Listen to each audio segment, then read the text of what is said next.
What's going on, guys? I'm doing absolutely outstanding. Fired up to be here and talk to you guys. What's going on? Well, you were hired, I believe, early February. Our first chance to meet you, so very nice seeing you up there. What have you been doing as far as when you take over as defensive coordinator? What are the first things on your plate when you come to a new building? It's pretty simple. You know, you get a chance to go evaluate, all the guys that are in this building, our current players, the people that we have. You get a chance to, really marvel over some of the talent that they've been able to acquire over here over the last couple of years.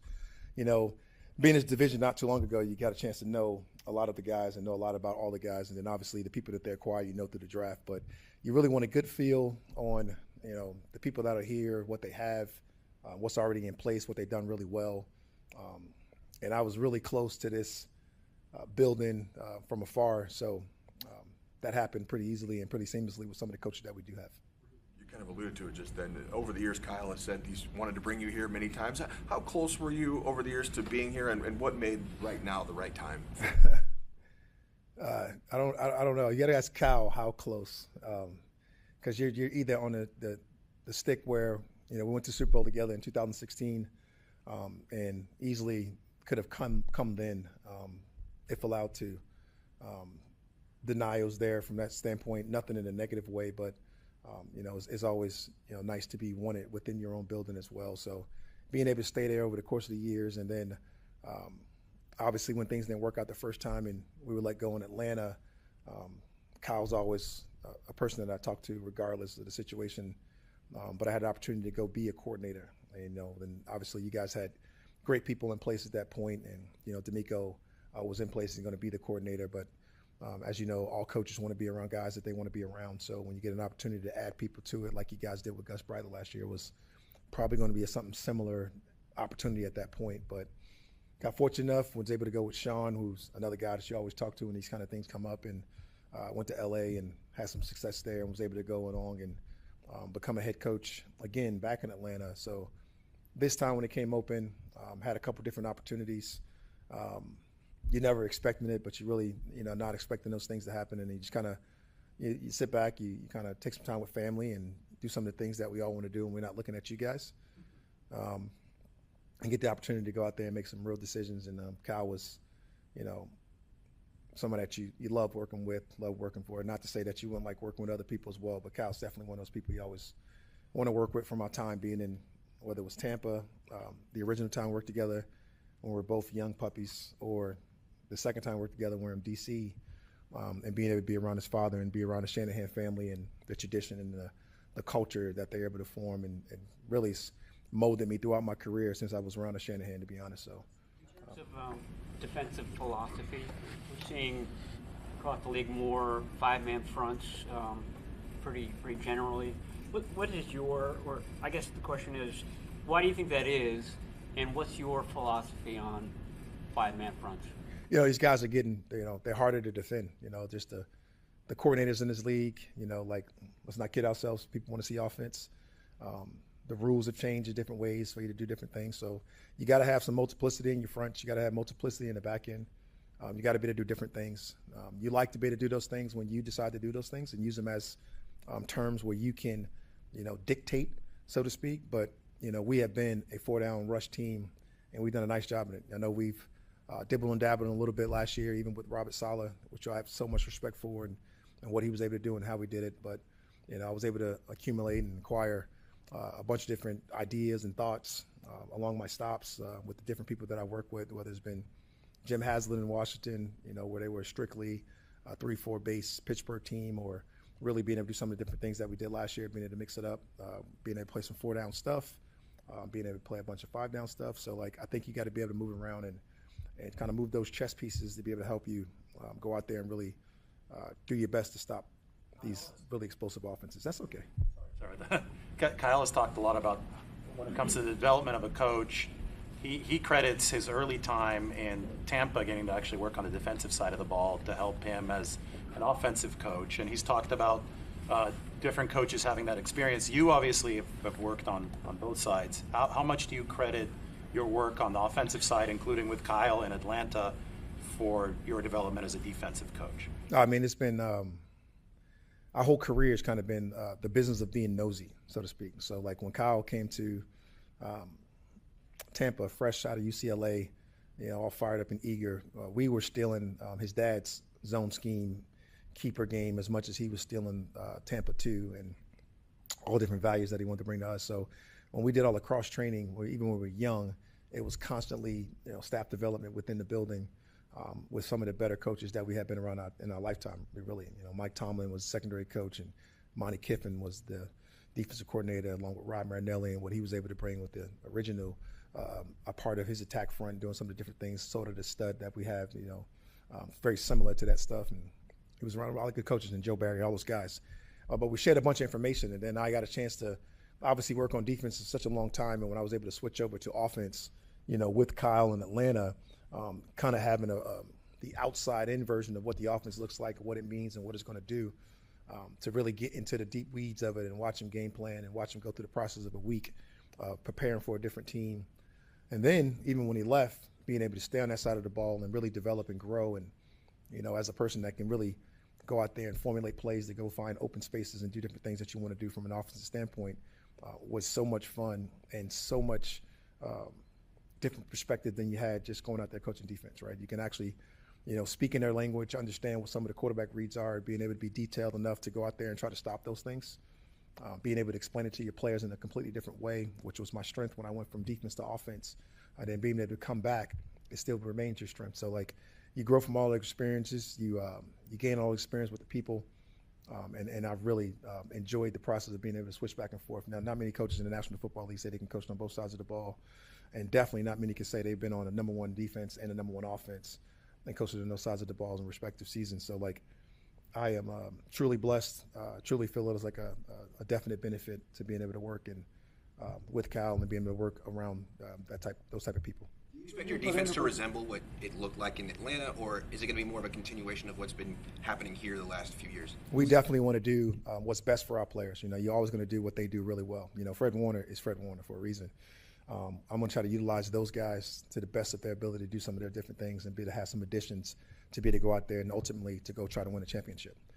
Whatever's required, whatever's needed to go do those things, those are the expectations, and those are the things that we want to get done. So to say it's going to be more resemblant to me or more resemblant to them, it's going to be what's best for us in order to go win football games. And I think that's the best way to look at it, ultimately. Whatever it takes to go win football games, whatever it takes to go out there and get it done for us. What about the 49ers made you pick them? I know you said you had some other teams, but what was it about this organization that felt right?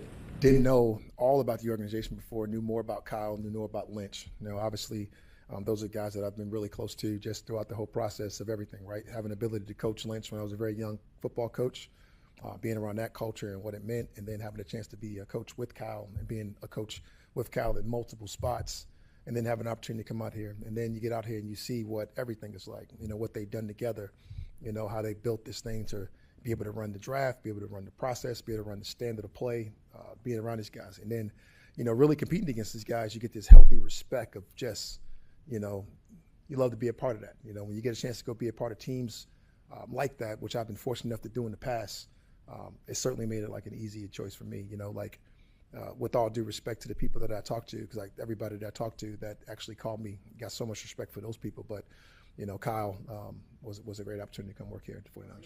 By being in Atlanta the last couple of years, you got to see Mike Evans up close, obviously, and you've been in the league as long as he. So what is he going to do to Kyle's offense that you know so well, and having faced it with McCaffrey at full strength and Brock back there? I just think it's more about, the people, and like what they can do for each other. I think it'd be the most beneficial thing that those guys sit down and talk about, and how they can make each other better. Mike is a pain in the neck defending against him because he has so many skill sets and different things that he can do. And I'm sure Kyle's going to find things that he didn't do as great and try to make it better. And when you do those things with great players, you capture their attention right away. And when you capture their attention, you get the best from those guys. And I've seen it happen with a bunch of different guys in this past, and I don't want to name their names because some of them have been here, some of them have been other places. But when you get the best version of the players in the building, which I know Kyle can do, and along with the staff, being around these guys to meet these guys, I'm really fired up, being around Kubiak, being around Mike, being around all the different people that are here. I'm really fired up to see what they can do with Mike, and really fired up to see where he can grow here as a player. John Lynch said that you brought a lot of energy in the draft meetings, and he said that when you really liked a player, you're like, hey, if we get that guy, we're going to throw a pool party. Any pool party draft picks in this draft from your perspective? Honestly, it was a cool process for me to be a part of, to find consensus with the organization. I forget who just asked the question about defensive thoughts and ideas, but like it's cool to be able to try to express those things to those guys, and those guys to formulate and find ways to be able to help you formulate those things, get those people in the building. But there was certainly some pool party people, both offense and defensively. Being nosy, having the ability to coach on offense and defense, you got a chance to see Strickland. You got a chance to see all these different guys that you were able to acquire on defense. And like the way and the manner that we went about getting them, I thought was very unique, and I thought was pretty cool to watch. To watch all these guys and have such a respect for, whether you're talking about RJ, whether you're talking about Reek and some of the different guys that are all a part of that process, and along with the coaches and everybody in that room without scouts and everybody coming to these real strong, convictions, I think was pretty cool. I thought it was a great process. I love being around it, and it was definitely some pool party guys, and that was a cool thing. About Romello. What did you see from Romello Height? I'll come back to Oh, that. she got it. What did you see from Romello Height and Grayson Halton, your two defensive line guys? Obviously, just going off what you guys know from here, you always want to have those pass rushers, right? And Romello brings a certain ability to pass rush that he showed opposite of his young teammate out there at Texas Tech. And Romello's going to come in here and be able to provide some of those things for us, and be able to get into that room and really learn from one of the best D-line coaches in the world, and Chris Kasarik and Greg Scruggs, and obviously Cam Brown, and being able to get with those guys and be able to be the best version of himself. So like watching Romello as a pass rusher, watching Romello be able to go out there and do some different things, whether it be in the pass game or whether it be even in the run game, you see all the things that we love, about the guy, the wit, the stuff that he does, how he plays the game, and all the stuff. And he plays with high energy, probably one of the highest energy guys in the draft that we saw, and that I was at least able to evaluate. So extremely confident and fired up about that. And no different with Halton, right? He gives that same type of interior presence. Last year you guys went out and added big CJ, and you had a big AC, big time run stoppers, big time guys that can just get off the ball, disrupt, and do a bunch of different things. And you go out there and keep adding guys in those positions so you can get that constant roll, and to be able to get those guys to roll through that cause absolute disruption for everybody that we play against is something that you love. I'm curious, when you and Kyle were in the Super Bowl versus the Patriots, you guys obviously came so close, and this organization has done this pretty much the same. Have you guys kind of had the chance to connect about that, and how eager are you guys? How eager are you guys to bring the Bay Area and the Niners to Super Bowl? Yeah, like ultimately as a competitor is what you want to do. It's what you think about every single day, and then nothing would be more satisfying for me personally than to be able to come here and help this organization, this head coach, this general manager, this owner, this team, the players that they have. When we talk about Fred Warner and Nick Bosa and guys that absolutely you want to go win that thing for. And you get kind of chills just really thinking about it. But like to have the ability to go do that and help people do that, that's what you coach for. That's the ultimate goal. About you're going back with Kyle, and it's been a friendship for a long time. What do you think clicks between you two guys? Really, the ultimate thing with coaches that really are committed to each other is obsession. And he has an obsession about football that's just, unmatched. And when you have that obsessive personality to be the very best at what you do, I think that's something that ultimately clicks when you're talking about coaches. Like there's going to be coaches in everybody's office. There's going to be cross-training, and it's already started to happen, with, Mick Lombardi on the offensive staff, myself, my own personal staff, being able to get with Matty Eberflus, being able to get with Jerry Gray, some of the guys that were here like Chris Kasarik, being able to go to their side of the ball with some of the young guys that are just eager to be the very best, to be able to learn and keep growing. Like that. It's just an obsession of football that makes you click. All right. Thank you, guys. Have a good one, guys. How's it going? Good to see everyone.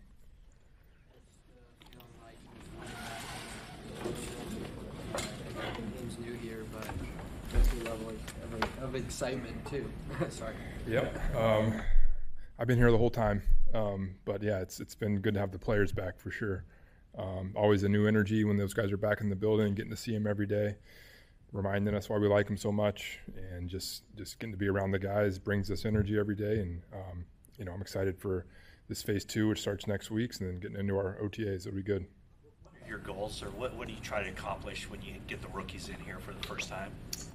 It's a combination of things. I think one, you really want them to start digging into the installs, right, and the playbook a little bit, and they get in the meeting room with the coaches. So there's that part of it, the mental, getting them on the field and just kind of getting them adapted to the drills they're going to be doing, the way we practice, the way we work on the field. It's kind of I see it as kind of a 2-day orientation for, hey, you're here for a couple days, you're in the classroom, you're on the practice field, you know how we want to work, you know the standard.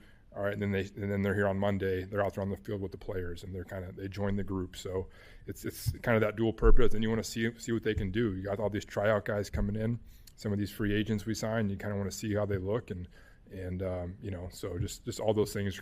We're evaluating it all. So, Will any of your quarterbacks be on the field? Track. I believe Curtis is going to be out there. I'm not 100% sure, but I know Curtis is eligible to be in our minicamp. So yeah, he might be out there throwing. How did you find out that you guys had signed Mike Evans, and how do you plan on using him? How did I find out? Same way you guys did. Showed up on ESPN on that first day of free agency.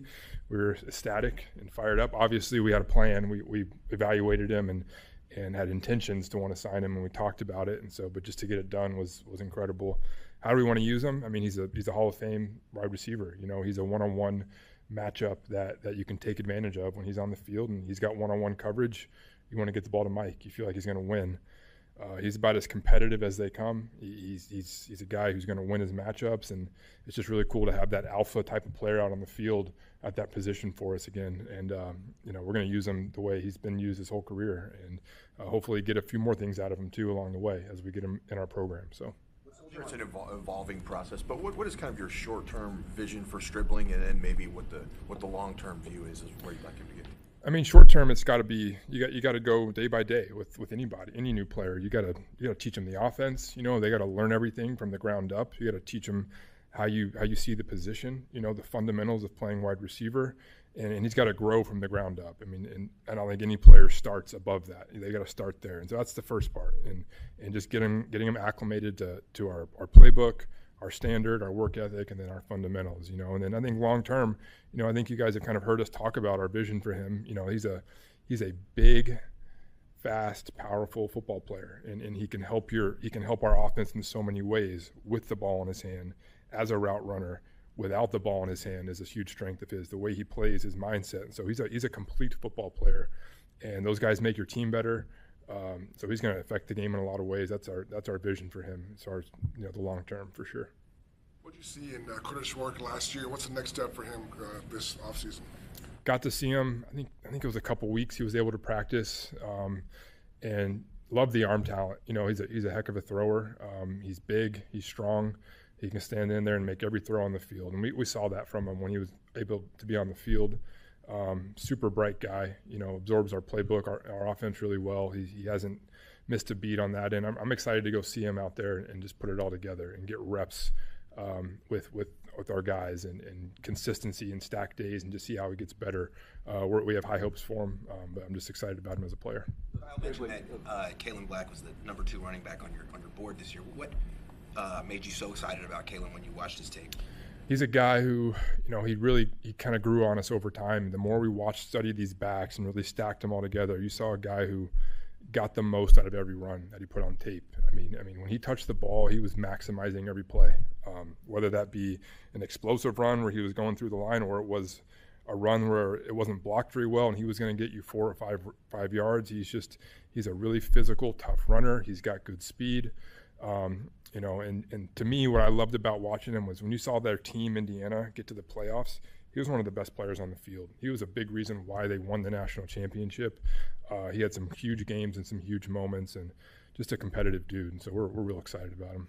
When you guys walked off the field against Seattle and you watched that film, what stood out to you, and have you guys added some players this offseason that maybe have improved you in those problem areas?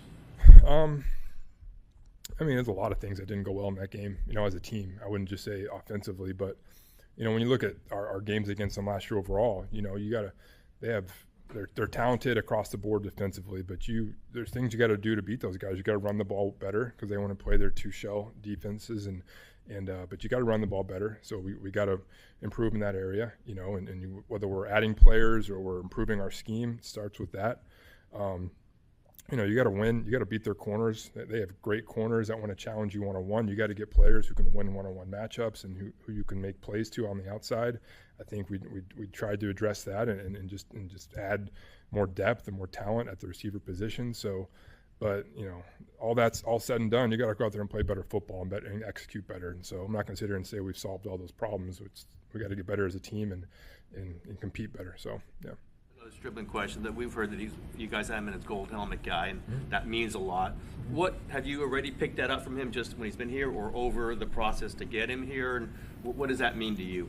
Yeah, you definitely pick it up when you're interacting with them in the draft process. When you're meeting with these guys and you're doing your interviews, those guys stand out. And just the way that they carry themselves, the way they communicate. Hank, our receiver coach, it stood out to him right away. This guy's different. This guy's a pro. This guy's all about the right things. And you get that feel for them when you get to know them in the draft process.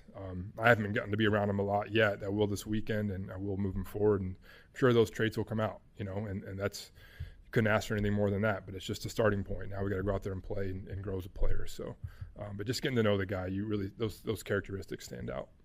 The offense. Back at last season, what were the themes that you are asking Brock to?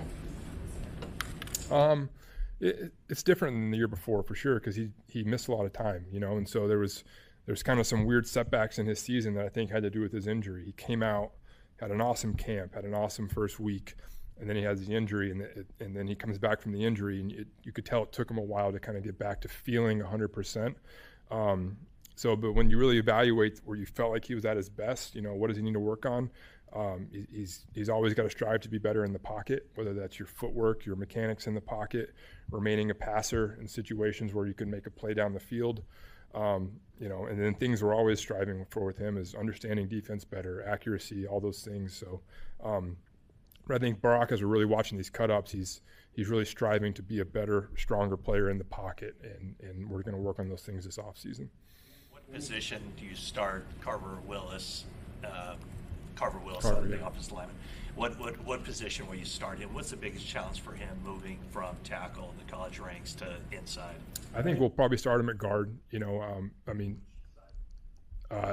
Probably the left to start now, just the way our depth chart is, where we need bodies. But we'll see.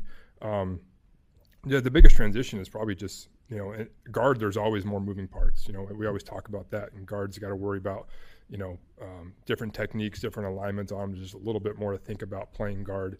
But, we're confident he can do it, and just the transition to the NFL is inherently going to be challenging. But that's why we drafted the guy. We think he's a really bright guy. We think he's really versatile. He can actually play center too, we believe. We think he's a guy who has versatility across the offensive line. So it'll be fun to see, kind of put him in a starting point and see how he does, and just see, where we can move him around too. So. Every year, Kyle talks about the need to kind of give Christian a little break, and I know you've been asked versions of that question as well. And Kyle even joked, like, "Yeah, it's easier said than done," kind of thing. But just where do you see that? Do you feel more like pressure, not a pressure, but just more of an idea like this needs to be a priority for us this year to find ways, just given where Christian is in his career? Yeah, I think literally this day last year we were talking about that. Like it is challenging, because you're talking about a player who does not want to come off the field, but when you look around the league and you study great backs and you study guys who affect the game like he does, those guys do come out of the game. Those guys do, they do get a blow sometimes, and whether it's a drive or a couple plays in a series, and it helps those players. And Christian knows that, and we got to do a better job as coaches. We got to do a better job at times of getting a better rotation. We think we got young backs that we want to get more production out of. So it's on us, to handle that. But it's something we're always weighing. Not much we can do about it in the off season, but as the season gets going and start putting our plans together, it's something that's got to be at the forefront of our mind. Explosives are a big part of the game now. It seems like Seattle was great last year on explosives. You guys added a lot of speed, it looks like, at wide receiver. Is that the thinking, try to get more explosive plays at wide receiver? Always. I think we're always striving for that. Guys that you can get easy touches to, that can get you yards, and I think we added some guys like that in the off season. that's always got to be our mindset. We're trying to find players who touch the ball and make life easy for everybody else. So. You started working with Kyle Shanahan. How has the league changed? I know Christians is all in one bag. And then the Cardinals also drafting a running back with their first round pick. What other aspects would you say the offense in the league has changed?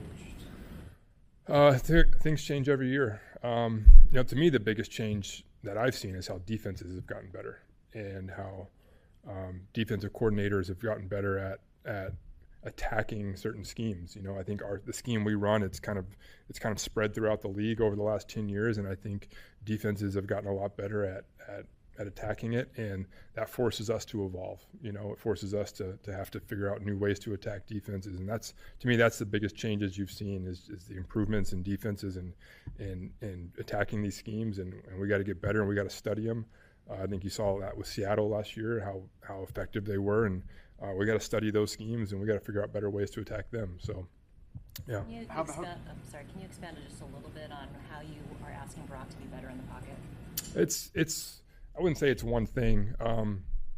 You look at plays where, okay, Brock's a really athletic guy. He can make plays with his feet, but are you missing an opportunity to make a better play down the field? Maybe because you decided to run or you moved a certain way and you missed a guy down the field. So it's just working on pocket movement, working on ways you can move in the pocket to find throwing lanes and being more consistent in that area. What are you looking to see? What are you looking to see out of the tight ends while George recovers these next few months? Yeah, just continuing to see those guys develop. Luke and Jake, and then Braden, and we got Hayden in the building now too. And then we got the guy as the free agent from Penn State. Just want to see all those guys get reps. Jake, we want to continue to see grow as he's done the past few years. But you don't get a lot of work in the run game, but those guys are going to get a lot of pass reps and see him grow in the pass game. So, appreciate it, guys. How's it going? You added Boomeister as a rookie punter to compete with your veteran punter. How do you see that competition evolving this summer? Well, I'm excited about it. Let those two guys battle it out. You have a veteran guy that's been in the league a while and is a very athletic guy. And interestingly enough, like when he was coming out, I was trying to get him as a free agent. So I had a previous relationship with the guy, with Waitman, and he's a super good guy. Got a real powerful leg. Athletic guy, and then Boomeister, was through all our tape studies, went and worked him out and everything like that. Did a heck of a job for us. I've known his coach for a long time, and trust what he tells me as well. And we really liked him in our interviews and everything like that. And I think it's going to be a great competition moving forward. Having both a lefty and a righty help evaluate returners for sure, because the ball spins different, right? So I think it's really, really going to help. And, I think whoever the dust settles with at that position, it'll be a great experience for those returners to have to catch those balls like that for sure. In that position, we all saw how effective Sky was last year. You don't have him. Who would be the leading candidates? It would be Cowing, maybe? Well, I think that, there's a handful of guys, and certainly in the mix, and guys that have done it before. So it's going to be interesting to see. You have a handful of guys that kick return, a handful of guys that can do both. You have a handful of guys that only punt return. So it'll be interesting to see how it shakes out. The good thing is where we're at with our time right now, that we have time to figure that out. We'll throw them in the preseason game, see how it goes, and then we'll go from there. It's been a lot stressful this time coming in without not having to worry about the kicker situation per se, because not only is Eddie back, but he's signed to a long-term deal where it's not every kick is do or die. Yeah, obviously, when Eddie came in, Eddie, I had a previous relationship, obviously, with him. I always had a great relationship with him, and he came in and did a hell of a job last year. And, the teammates gravitated towards him, and he proved his worth, and he got rewarded for it, and I'm happy as hell for him and his family. And he did a great job for us last year. And yes, it is a relief to have a proven guy that I have been to battle with, obviously, and I trust, and this team trusts. And I think that's going to be a big thing moving forward for sure. Theme with him in terms of why some of the PATs went askew, and he made every field goal attempt except the crossbar in Indy. So why was the PATs an issue? I don't know if that was necessarily an issue or not. I think that Eddie, he steps up, and the great part about him is he doesn't think. And honestly, he steps up and he goes with the mindset that he's going to make every single kick. And obviously he did that a great percentage of the time last year, and hopefully he continues to do that in the future, right? You mentioned a handful of people in the punt return game, Cowing, Bergen. Is Christian Kirk one of those? Who else would you consider? Sure. I mean, all those guys, Kirk and Pearsall and all those guys. You know, there's a couple of the free agent guys that we have in here have done it before. So there's a big group of guys there that we're going to put back there, and hopefully we can get them all reps in the preseason and see who shakes out. You know, that's going to be a really good competition, that returner spot this year. Kick returner, what kind of skill set are you looking for at that kick return spot? Well, you know, it all depends on who it shakes out to be, right? So you know, you have more of the guys that break tackles and are you know, vertical guys, or you know, it depends on what scheme we're running. You know, what returner we have.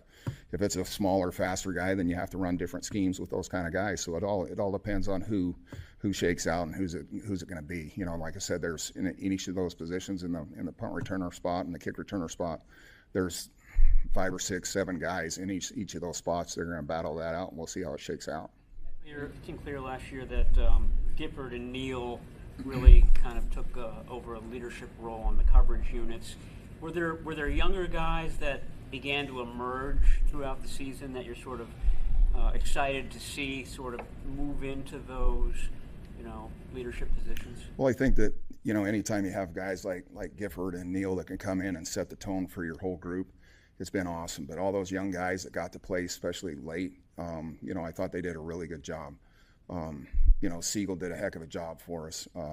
Martin started coming along there towards the end. You know, and I think that, you know, we got a new group of young kids coming in that we're excited about. So that are long and they're fast and everything like that. So it's going to be interesting to see how that all shakes out as well. The good thing is, like I said, it's, you know, the core group of our entire group last year in the first year of a system, I thought they did a hell of a job buying into our standard, creating a standard here. Did we finish the way we wanted to finish? Absolutely not.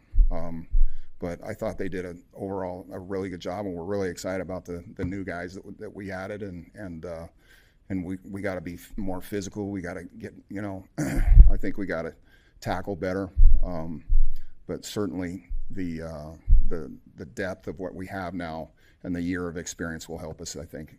Ask about Duggar, whether he kind of caught your eye as someone who could potentially, you know, sure, if you're that big and that long and that fast, you certainly should be able to help us, that's for sure. And he's a great kid from what I understand, and very sharp too, so that'll really help us. One of the better special teamers last year in the college football playoffs was Kamara, blocked the punt against Miami in the national championship game. Have you seen him as a special teamer? What do you think? I think all those like DN kind of transfers over. Are they going to be a linebacker? Are they going to be a DN?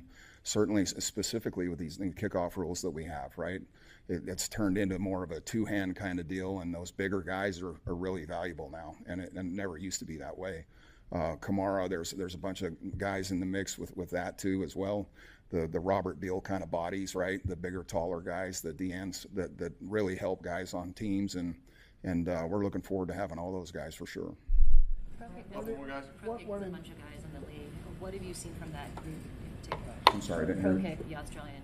Oh, yeah, that's. I think that all those Australian guys, obviously, they're super talented guy. They've got, you know, I mean, it seems like they've had a ball in their hands since they were tiny kids. The way they can make that ball move and all the different kicks that they have and stuff like that. I really think that the NFL has done a great job of bringing all those guys in, and it's certainly, you know, you see it all through college now, that a lot of Australian punters and kickers and stuff like that, and they have some kicks that are hard to replicate, and they're hard to catch for returners, and so it'll be interesting to see how this plays out with the punter position for sure.